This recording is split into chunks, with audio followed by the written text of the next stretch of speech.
So, morning head scratchers. It's been a while since I've made a video or two. Here is the quick one. Nothing new under the sun, same as my question's not new. Why pray? What's the purpose in prayer?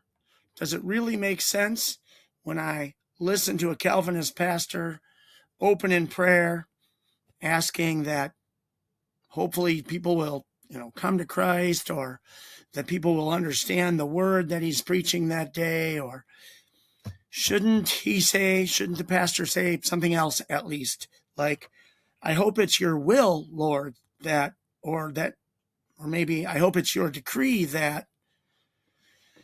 And of course, I know that the Calvinist Reformed TULIP people have answers to these things. These are just a few verses. You can see some of these verses here seem to say, pray in my will, pray, the way that I believe and what I would say. In other words, Jesus says, look, if what you're praying goes along with my will and you do it through my name, well, your chances of getting the prayer answered are better. Okay. Whoa, wait a second though. This says, approach the throne of grace. It doesn't say the word pray, but how else do we approach the throne of grace if not through prayer, supplication, those kinds of things. Why pray? And then you can read this on your own. There's just a lot of variety of questions that are normal to life related to why prayer.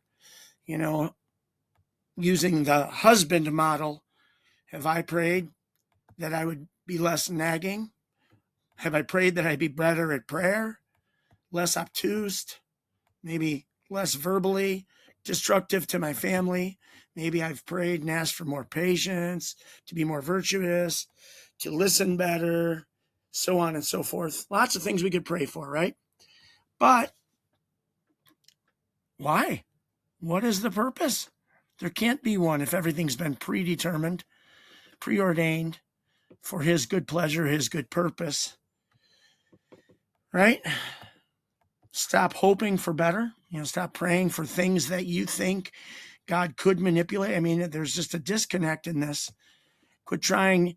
Here's another weird one going along with prayer. I've heard Calvinist, Reformed TULIP pastors, well, you can find out how to pray and look for prayer in the Bible, and we got to learn how to do it better. And well, wait a minute. No, you can't. No, you don't. Nothing's going to change anyway. You could only pray that maybe what you're saying matches up with what God's already predetermined.